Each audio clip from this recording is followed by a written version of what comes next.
Pernahkah kamu bertanya pada diri sendiri, "Kenapa aku tidak bahagia?" Padahal hidupmu tidak benar-benar buruk.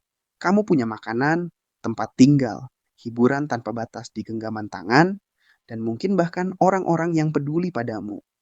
Tapi entah kenapa ada perasaan kosong yang terus muncul. Perasaan bahwa ada sesuatu yang hilang. Dan yang lebih aneh lagi, semakin keras kamu mencoba mencari kebahagiaan, semakin jauh rasanya kebahagiaan itu pergi. Mungkin masalahnya bukan karena kamu gagal menjadi bahagia, mungkin masalahnya adalah karena selama ini kamu diajari definisi kebahagiaan yang salah. Bayangkan, jika seseorang mengatakan kepada seekor ikan bahwa tujuan hidupnya adalah memanjat pohon, ikan itu akan menghabiskan seluruh hidupnya dengan merasa gagal, tidak cukup baik, dan tidak pernah bahagia. Bukan karena ikan itu lemah, tetapi karena permainan yang ia mainkan memang tidak dirancang untuknya. Dan pertanyaan yang mengganggu adalah, bagaimana jika manusia modern juga sedang memainkan permainan yang salah? Selama ribuan tahun evolusi, otak manusia tidak pernah dirancang untuk membuat kita bahagia. Ya, kamu tidak salah dengar. Otakmu bukan mesin kebahagiaan. Otakmu adalah mesin bertahan hidup. Nenek moyang kita yang terlalu santai, terlalu puas, dan terlalu bahagia cenderung kurang waspada terhadap ancaman. Mereka lebih mudah dimangsa, lebih mudah membuat kesalahan, dan lebih kecil kemungkinannya untuk bertahan hidup. Sebaliknya, mereka yang selalu merasa ada yang kurang, selalu merasa perlu mencari lebih banyak makanan, lebih banyak keamanan, dan lebih banyak status, justru memiliki peluang hidup yang lebih besar. Dengan kata lain, rasa tidak puas yang kamu rasakan mungkin bukan sebuah cacat, itu adalah fitur bawaan. Coba pikirkan tentang momen ketika kamu akhirnya mendapatkan sesuatu yang sudah lama kamu inginkan. Mungkin sebuah smartphone baru, nilai ujian yang bagus, pekerjaan impian, atau seseorang yang selama ini kamu sukai. Apa yang terjadi setelahnya? Pada awalnya, kamu merasa sangat bahagia, tetapi beberapa hari, minggu, atau bulan kemudian, perasaan itu menghilang, dan tiba-tiba kamu membutuhkan sesuatu yang baru lagi. Psikolog menyebut fenomena ini sebagai hedonic adaptation atau adaptasi hedonis. Ini adalah kecenderungan otak manusia untuk kembali ke tingkat kebahagiaan normalnya, tidak peduli seberapa baik atau buruk peristiwa yang terjadi. Itulah sebabnya pemenang lotre tidak selalu menjadi lebih bahagia dalam jangka panjang. Dan itulah sebabnya banyak orang yang mencapai impian mereka tetap merasa kosong. Bayangkan kebahagiaan seperti sebuah treadmill. Kamu berlari lebih cepat, bekerja lebih keras, membeli lebih banyak, mencapai lebih banyak, tetapi pada akhirnya kamu tetap berada di tempat yang sama. Dan yang lebih menakutkan adalah sebagian besar orang tidak pernah menyadari bahwa mereka sedang berlari di atas treadmill itu. Tetapi ada alasan lain yang mungkin lebih gelap. Manusia modern hidup di lingkungan yang tidak pernah dirancang untuk otak manusia.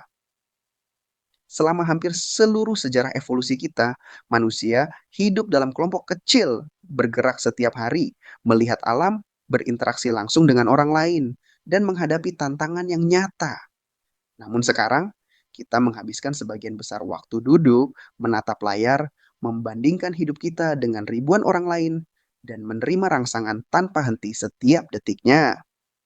Bayangkan jika kamu mengambil seekor beruang kutub dan menempatkannya di tengah gurun pasir. Ketika beruang itu menderita, apakah itu karena beruang tersebut rusak? Tidak, lingkungannya yang salah. Dan mungkin untuk pertama kalinya dalam sejarah manusia, kita hidup dalam lingkungan yang secara sistematis bertentangan dengan cara kerja otak kita sendiri. Media sosial adalah contoh yang paling jelas. Setiap kali kamu membuka aplikasi, otakmu menerima serangkaian hadiah kecil yang tidak terduga. Sebuah notifikasi, sebuah like, sebuah video menarik, sebuah komentar. Sistem ini bekerja dengan cara yang hampir identik dengan mesin judi. Kamu tidak tahu kapan hadiah berikutnya akan datang. Dan justru Karena ketidakpastian itulah kamu terus kembali. Masalahnya, otak manusia tidak pandai membedakan antara sesuatu yang penting untuk bertahan hidup dan sesuatu yang hanya dirancang untuk menarik perhatian. Akibatnya, kita menghabiskan energi mental yang sangat besar untuk mengejar rangsangan yang sebenarnya tidak membuat kita lebih puas. Dan disinilah paradoks terbesar muncul. Semakin banyak pilihan yang kita miliki, semakin sulit kita merasa bahagia. Dulu, manusia mungkin hanya memiliki beberapa pilihan pasangan, pekerjaan, dan gaya hidup. Sekarang, kamu bisa membandingkan dirimu dengan miliaran orang. Kamu bisa melihat orang yang lebih kaya, lebih pintar, lebih menarik, lebih sukses, dan lebih bahagia dalam hitungan detik. Otakmu mulai percaya bahwa kebahagiaan selalu ada di tempat lain, bahwa hidup orang lain selalu lebih baik daripada hidupmu. Psikolog menyebut ini sebagai social comparison theory. Kita terus-menerus mengevaluasi diri berdasarkan orang lain. Masalahnya, internet telah mengubah perbandingan yang dulunya terbatas menjadi kompetisi global tanpa akhir. Dan kompetisi tanpa akhir memiliki satu konsekuensi yang pasti: tidak ada garis finish. Namun, mungkin alasan terdalam kenapa manusia tidak bahagia bukanlah karena kurang uang, kurang kesuksesan, atau kurang hiburan. Mungkin karena kita kehilangan makna. Bayangkan kamu memainkan sebuah video game. Awalnya menyenangkan, tetapi bagaimana jika game itu tidak memiliki tujuan, tidak ada misi, tidak ada tantangan, tidak ada alasan untuk melanjutkan? Berapa lama sebelum kamu merasa bosan? Psikiater Viktor Frankl yang bertahan hidup di kamp konsentrasi Nazi menemukan sesuatu yang mengejutkan. Orang-orang yang mampu bertahan dari penderitaan ekstrim seringkali bukan yang paling kuat secara fisik. Mereka adalah orang-orang yang masih memiliki alasan untuk hidup, sebuah makna, sebuah tujuan.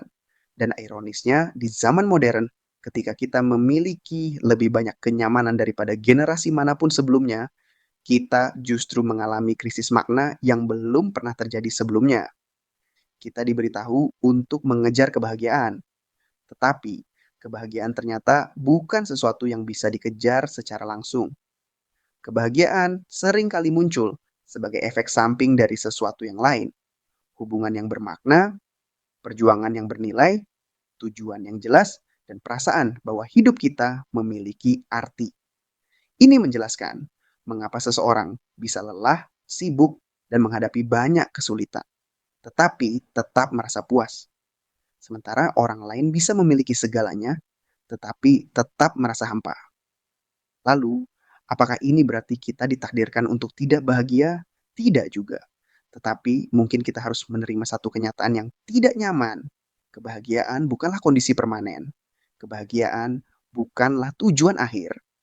Dan mungkin kebahagiaan bukanlah hal yang sebenarnya kita cari. Apa yang sebenarnya dicari manusia mungkin adalah sesuatu yang jauh lebih sederhana dan jauh lebih sulit. Perasaan bahwa hidup ini berarti. Karena pada akhirnya, masalah terbesar bukanlah ketika kamu merasa sedih. Masalah terbesar adalah ketika kamu tidak tahu lagi mengapa kamu melakukan semua ini. Jadi, jika akhir-akhir ini kamu merasa tidak bahagia, mungkin bukan karena ada sesuatu yang salah dengan dirimu. Mungkin kamu hanya melakukan apa yang telah dilakukan manusia selama ribuan tahun, mencari sesuatu yang terasa hilang. Dan mungkin pertanyaan yang seharusnya kita tanyakan bukanlah kenapa aku tidak bahagia, tetapi apakah aku sedang mengejar hal yang salah selama ini